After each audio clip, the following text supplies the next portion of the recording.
Hi everyone, kamusta po kayong lahat? Sa magandang araw po sa inyong lahat. Maraming salamat po sa lahat ng nagpapabook ng reading. At hindi ko lang sinasabi sa inyo, like 2 years ago and 3 years, siguro magti 3 years na, may admin, binibigyan ng um, balita kasi was my past person nagko-comment sa YouTube account ko. Okay. Professional naman yung mga comments. There's nothing bad against me. Okay? So, sa Facebook account, madaling maghanap sa Facebook account. So, nagme-message siya doon. And ang nangyayari, yung mga admin ko ang nakakatanggap ng message. Okay? So, sa WhatsApp, 3 number ang blinak ng admin ko. Okay? So, sa YouTube account ko, marami siyang comments na minsan, hindi ko alam kung napapansin nyo yon, but meron daw nagla-like, sabi ng mga admin, dinidelete nila yon kasi it's about my personal or my private life. Okay? Yeah. So, binigyan ko sila ng right para i-delete yon, makialam sa account ko. Okay? And yon, para sa akin, this is heavy. And alam ko naman, nagtatagalog ka. You keep talking to me and I know wala kang sinasabi na against na masama, but naawa lang ako sa'yo kasi let's just move on. Okay? And I am happy na you are married. Okay? And balita ko nung lockdown pa siya kinasal. Nung last na pag-uusap namin. Okay? I was pregnant with my first child dito sa asawa ko. Okay. I think this 6 months ako buntis. Okay, nag-reach out siya sa akin. Akala ko, I thought it's gonna be fine and okay na let's just move forward for what happened. Hindi talaga tayo para sa isa't isa. And I'm sorry if hindi ko na maalala yung kailan tayo anong taon, like, but I think 2018, marami akong problem. Yes, about my personal life. Meron akong ginagawa sa ibang bansa. I don't want to clear mentions the place or etc. Okay, but meron akong inaayos na alam mo naman yon, 'di ba? Kung anong nangyari. So I have or salon, and then yes, meron akong fiancé sa ibang bansa. Okay. It was so fairy tales to be with you. You treat me like a princess, like a queen. You give me everything. Okay. And oh my gosh, bakit anak? Why? What happened? Nagre-react yung pusa ko. Bakit anak? Bakit? Ah? Okay. Ganun. Ano lang si mami dito? Work lang si mami. Okay. Because they can feel the energy if I'm sad or what. So, normal na mararamdaman yan ng ating mga alaga. So, anyway,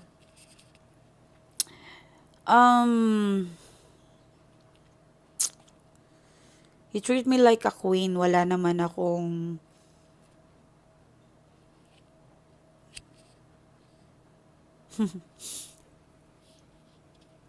but bago mo ako nakilala, meron na akong savings, meron akong business. You know that? Yeah, isa kasi siyang pilot. Yes. Isa siyang pilot and I don't want to mention what the family talaga nila. Tatay niya, kapatid niya, ganon. So, yun nga nangyari. Siguro ma-pride kaming dalawa kasi meron kaming both side na may pera. Hindi ma-pride din kasi ako. Ayokong umano sa ex. Ayokong mag-grow dahil sa lalaki. Okay? Pinaghihirapan ko ang bawat na kung anong meron sa akin noon. Okay? So, I need to speak out kasi ayokong mamuhay ka ng ganyan. I don't want to leave you in situations forever like this na you keep stalking at me. Okay?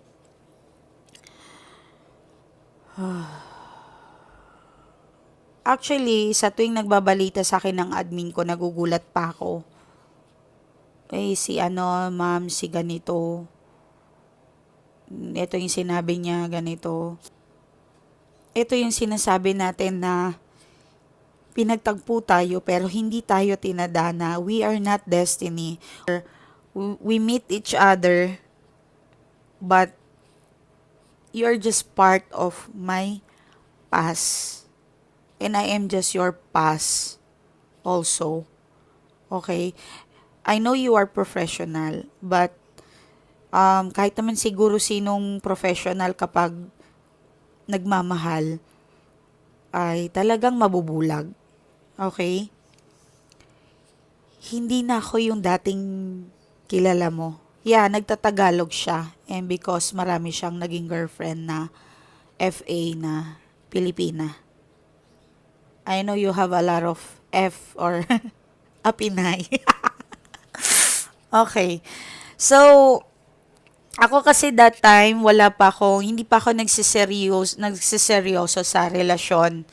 So, parang nandyan lang siya, okay, may boyfriend ka, but hindi ko naman talaga siya sineseryoso kasi alam niya mula't una pa na ayoko sa foreigner.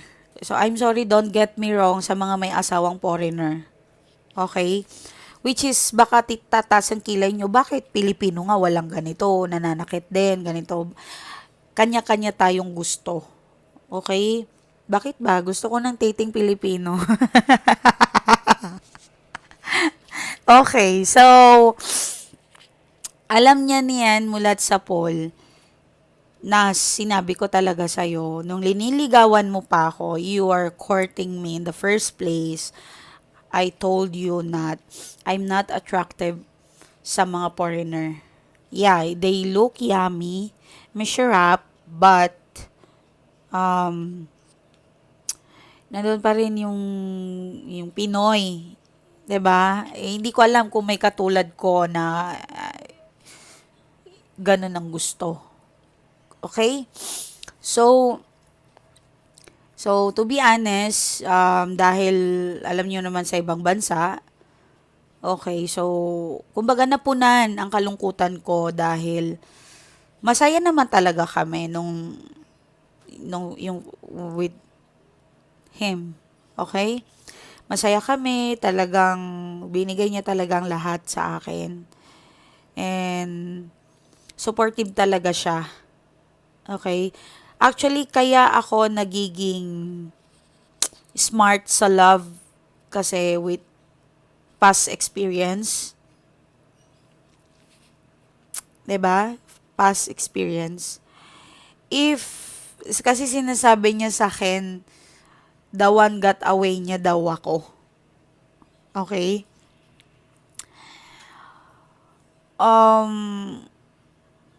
Of course, yung asawa ko ngayon, hindi niya ako the one got away. Oo. Broken ako kay pilot.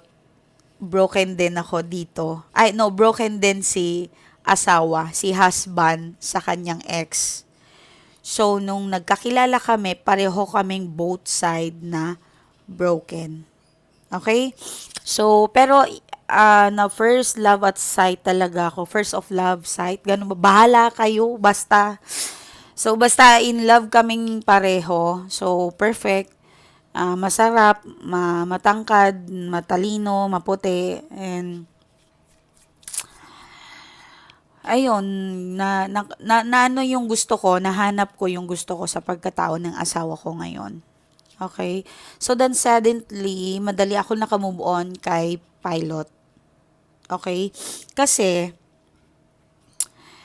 para sa akin, ang broken na puso or broken-hearted love, ang gamot kasi is love. You need to find your person to love you, to comfort you. Okay? So, para sa akin yon, hindi ako against sa paniniwala ninyo. Okay? So, kung gusto mong makinig kung gusto mong makichismis sa buhay ko, mag-stay ka sa channel ngayon. Kung hindi, is-swipe mo na kung ayaw mo makinig. Kasi naggawa lang naman ako ng video nito para I know you are watching right now because you keep stalking at my account. Okay? So, nung like 4 years kami ni Pilot, I guess, or 3 years. 5, hindi ko na maalala. I'm really, really sorry. Nag-cheat siya sa akin. Hindi naman na kasi ako selosa. From the very first start talaga, hindi ako selosa. So, meron siyang babae, okay, go with your life, hindi dapat matapos ang buhay mo dahil sa akin, and busy ako sa business ko. So, okay lang, ganun lang kami. Then, kung meron kaming pupuntahan, magkasama kami, ganun. But, more in, kapag wala siya, yeah, I do cheat naman. Ngayon mo lang alam, I know. I'm sorry. And alam mo naman, lagi mo akong pinagdududahan na minsan napapagsalitaan niya na ako ng masakit na show off ako sa lalaki or papansin ako sa lalaki or which is mali. So, naintindihan ko yun kasi nagsiselos siya. Kapag lumalabas ako, nagpa-party ako sa pati yung mga kaibigan ko. So, naintindihan ko yun kung bakit niya ako napapagsalitaan ng ganon. So, feeling niya kasi, nung una ay pera yung habol ko sa kanya. Kasi nga, alam niyo naman ang habol. I mean, kapag ibang lahi, sa sinasabi talagang, pag kumapit sa foreigner yan, kailangan ng ganon. Which is, deserve nyo yan. Kung meron man kayong ganon or ganon kayo, walang sino man na karapatan na husgahan kayo. Okay? Kapag nabibigyan kayo ng mga foreigner nyo, family nyo, etc. So, ako kasi, meron akong money naman. So, alam niya sa sarili niya na hindi pera yung after ko sa kanya. Okay? So, eto nga, masaya kami. Akala ko perfect na ikakasal kami. Perfect. Kasi para mag-citizen na ako doon sa bansa na yon. Or,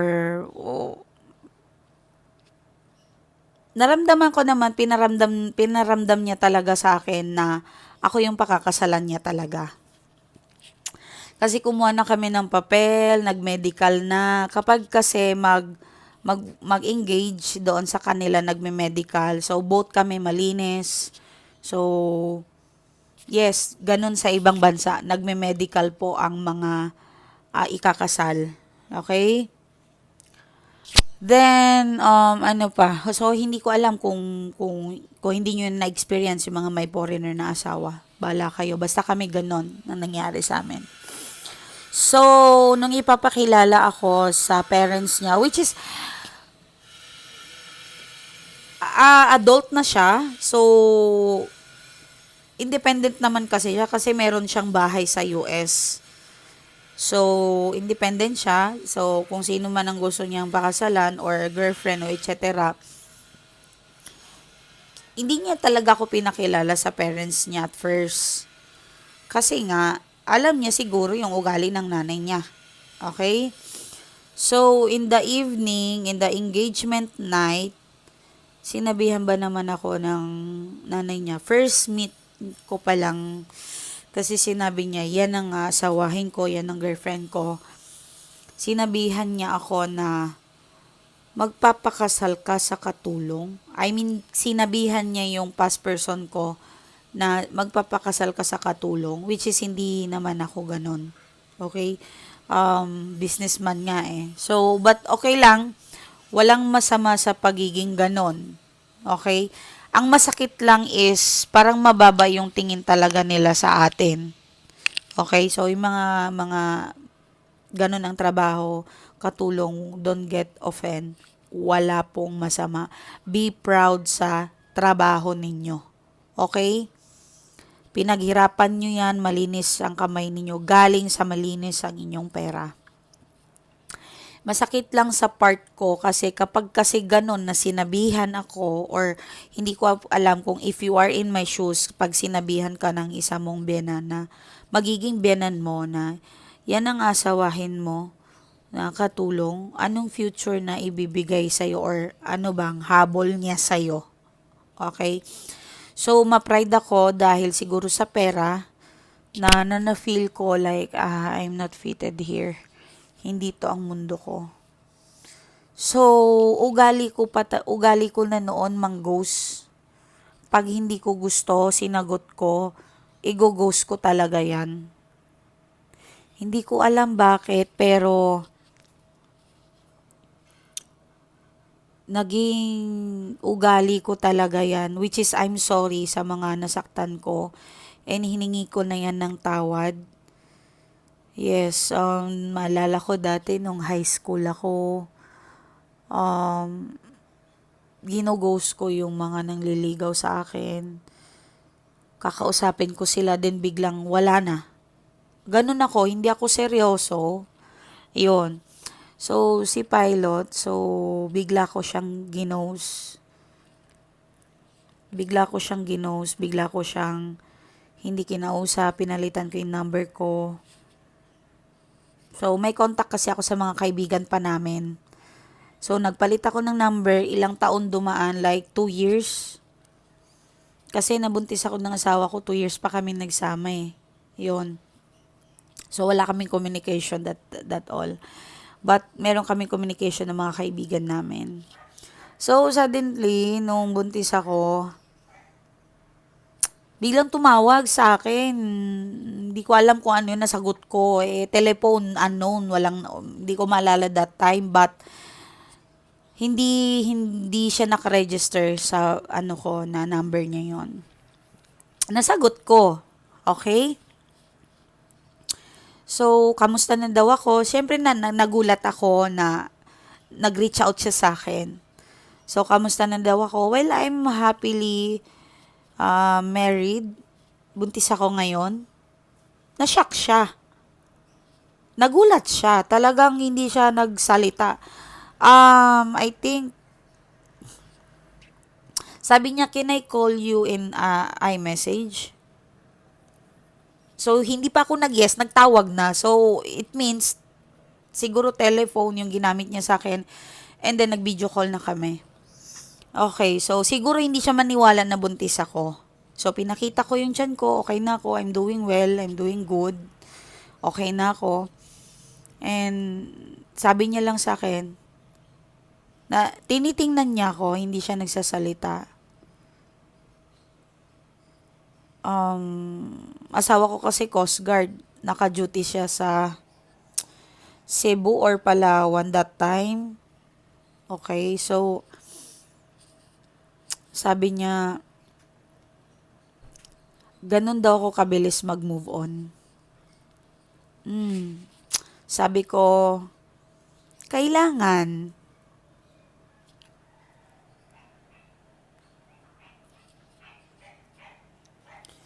kailangan kong mag-move on kasi para hindi ko saktaning sarili ko sa nangyari sa ating dalawa. Okay? Kasi kung i-endure ko yung pain, maglulungkot-lungkutan ako sa dami ng iniisip ko, baka mategi ako, di ba? So, in that time, meron akong pinagdadaanan kay asawa. Nakwento ko sa kanya. Nakwento ko sa kanya kung ano yung trato sa akin, ganyan, ganyan. Hindi ko pa kasi ginagamit yung love spell sa asawa ko that time. Nag-cheat sa akin si asawa. Yes. So, that time, nakwento ko kay Pilot, anong ginagawa sa akin ng current husband ko. Nakwento niya rin sa akin na meron na siyang girlfriend sa tagal namin nawala. Okay? But hindi niya daw expected na magpapakasal ako or magpapabuntis ako. Kasi sa kanya kasi ilag talaga ako. Alam niya yan. Alam niya yan.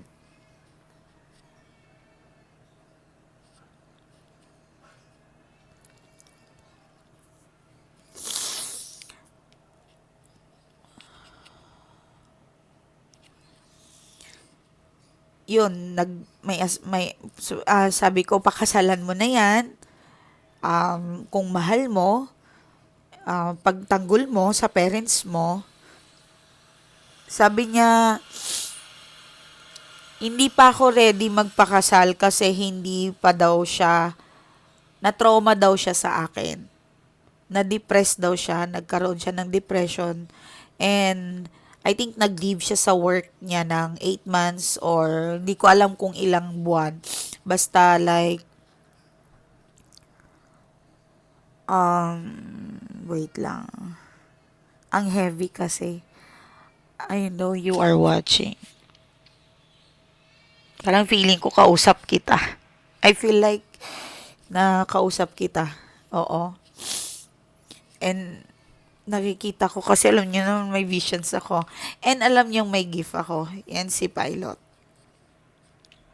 Sinuportahan niya ako sa lahat ng gusto ko. Hindi niya ako hinusgahan. Hindi niya ako hinusgahan kung ano ako. Meron na akong tinutulungan dati pa. Alam niya yan. Wala pa ako sa YouTube. I thought you are my best friend. I thought you are my best friend. And iba talaga kapag plinano nyo na lahat na hindi pala kayo yung destiny. Ano? So, sabi niya, ganun, hindi ko pa kaya magmahal ng seryoso. Siguro, mahal ko naman to, but hindi pa yung totally na pakakasalan. Yun ang sabi niya. Oh, that's sad, sabi ko, kasi masarap magmahal. I know, masakit. Kasi that time, malungkot ako dahil sa asawa ko din na, tumaba ako, pumangit ako. Ang layo ko sa dati. So, self, din ako, na ano bang tawag doon, yung bang, na-insecure ka na sa sarili mo kasi nga, buntis ka, ang itim-itim mo, ang pangit-pangit mo, di ba? Yun. So, binibuild up niya ako. No, you're beautiful, sabi niya. I just can't forgive myself na hindi kita iningatan. Hinayaan kitang mawala sa akin.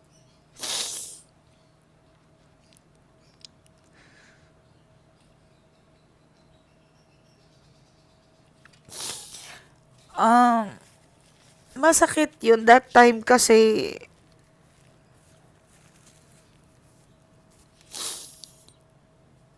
sinabi ko pa nga sa kanya, bakit hindi mo ako pinaglaban? Bakit ngayon ka lang nagsalita? Bakit ka ngayon lang nagsalita? Bakit ngayon ka lang nagparamdam? Tinanong ko siya. Kasi kung mahal niyo kung mahal niyo yung tao, gagawa't gagawa kayo ng way para ma-reach out yung person na yon kung mahal mo talaga, 'di ba? So, yung ego, nagpatalo siya daw sa ego niya. Ayun. So, akala niya, hindi ako mag-aasawa at hindi ako magpapabuntis, babalik ako sa kanya. So, hindi na daw siya makapag-antay. Nag 2 years na. Nung 1 year, syempre saglit lang yun, di ba? 1 year, okay. Nag-broke up kami, 1 year lang yun. Baka babalik lang. Yun daw ang inisip niya. So, wala na. It's too late na. Diba? Yeah, parang, so anong plano mo ngayon? What's up? And, I'm sorry kung hindi ako naging perfect as your partner. And I'm sorry kung naghanap ako kaagad. I'm sorry to I settle first myself na inuna ko yung sarili ko. Kasi I choose to be move on than to stuck sa hindi ko alam. Sabi ko sa Diyos na bahala ka na lang. Go with the flow ako. Kung ano man ang decision mo ay ito naman talaga ay ito yung naka-destiny sa akin.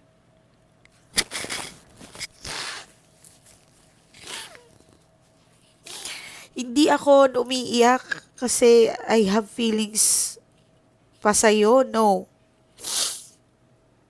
I am totally healed and move on. I have a family na with 2 kids with my husband. I hope you find your happiness dyan sa asawa mo. You need to love her. Take care. Take care of her.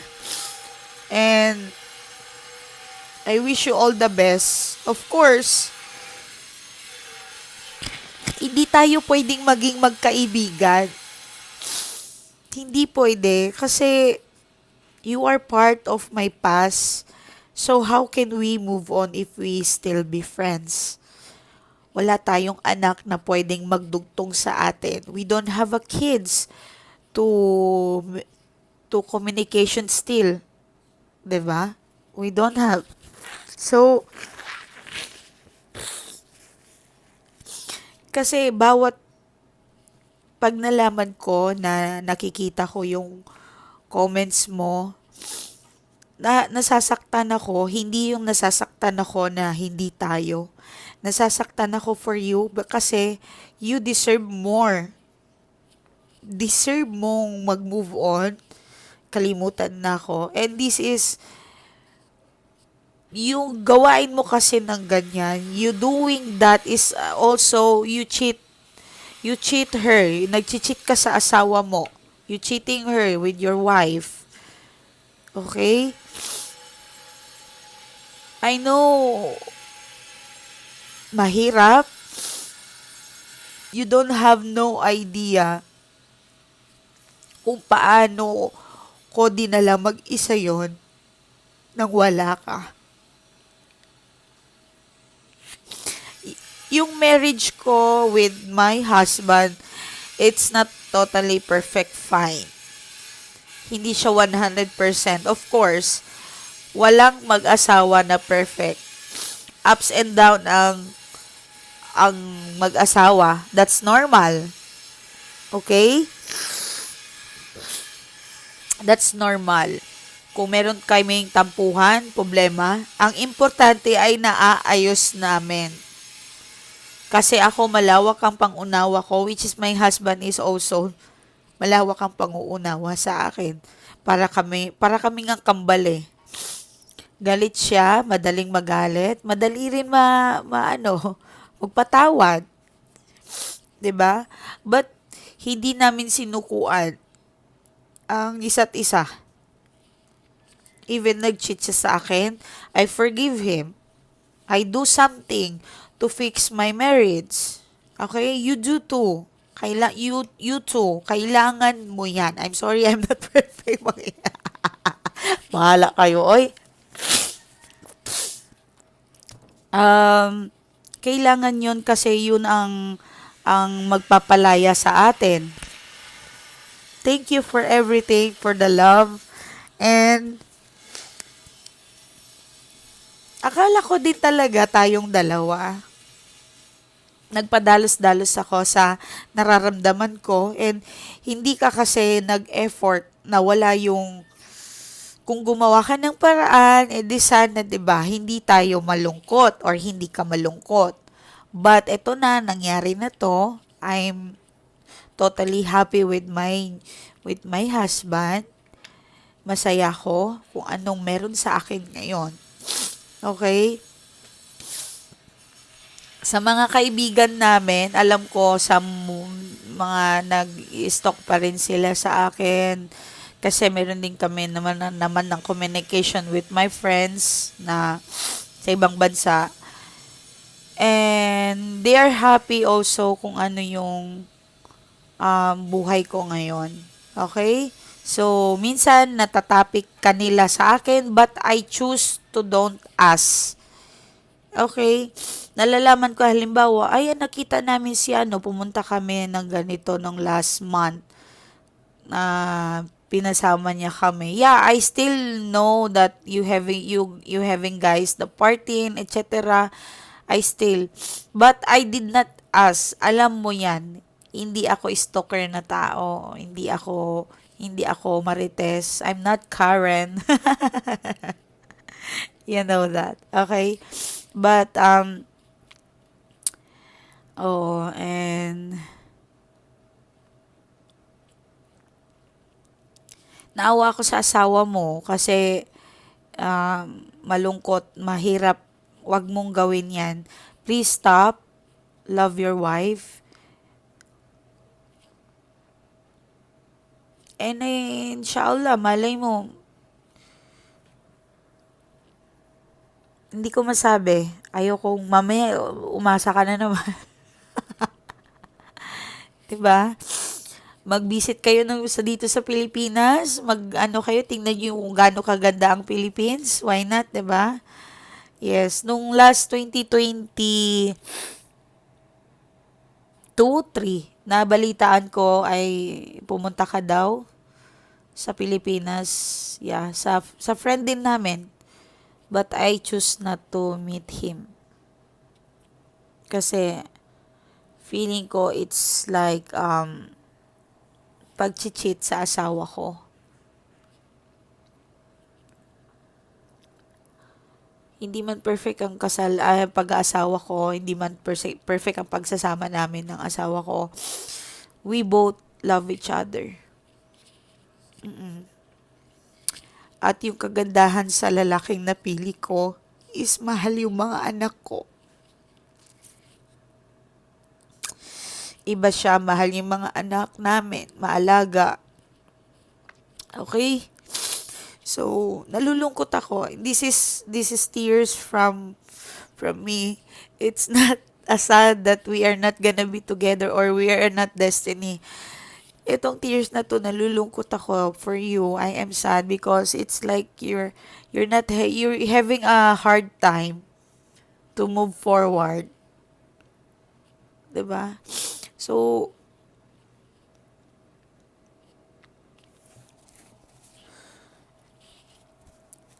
patawarin mo ko for everything what I've done sa tingin mo na mali.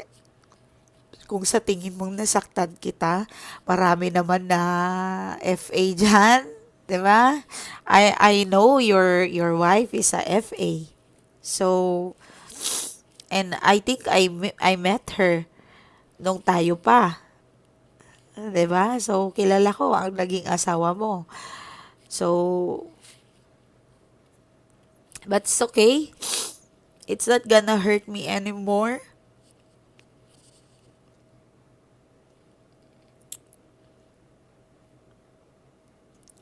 Kasi gusto niyo makipagkaibigan pa rin sa akin eh. But hindi kasi pwede. Hindi pwede. Ano na lang sasabihin ng asawa ko, hello, okay ka lang? Ako nga, hindi ako nakikipagkaibigan sa ex ko. Well, hindi ako selosa. If ever may communication sa ex niya, then go ahead. Nasa kanila na yun kung gagawa sila ng mali. 'Di ba? But I choose not to, to communicate with this person or my ex. Thank you for everything. And, maalis siya, habibi. Maalis.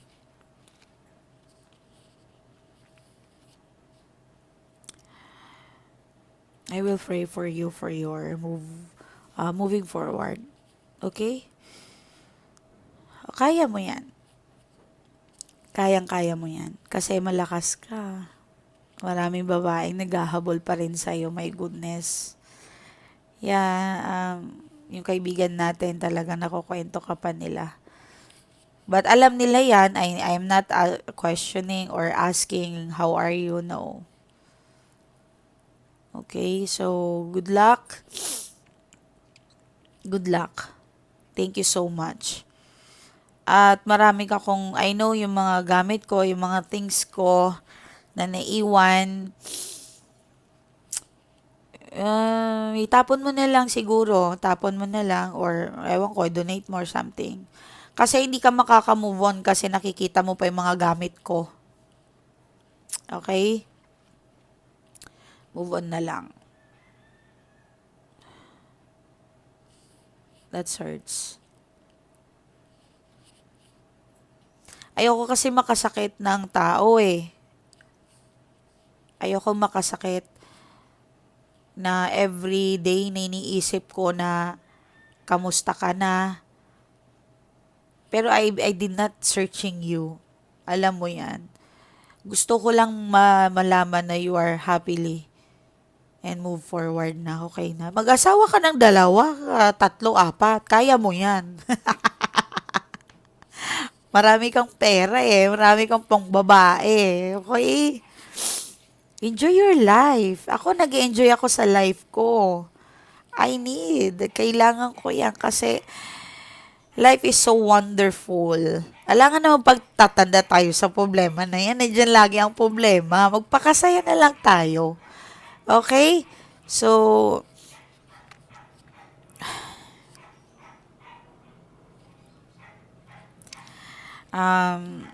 wala na ako masasabi pa. Siguro, kapag mag-stock ka, okay lang sa akin. But, stop, huwag ka na mag-comment. Kasi na-off ako eh. Baka mamaya, sabihin ng asawa ko na mababasa niya, bakit to ganito. 'Di ba? Ayoko mag-explain nang hindi ko naman talaga, wala akong dapat i-explain. My gosh. 'Di ba? So, thank you sa mga nakikinig. My gosh. Kailangan kong gumawa ng video na to para tumigil na yan. Maraming salamat. And sa mga viewers ko, piliin nyo yung masaya kayo. Piliin nyo saan kayo sasaya. Okay? Piliin nyo yung hindi nyo pagsisihan. Maraming salamat.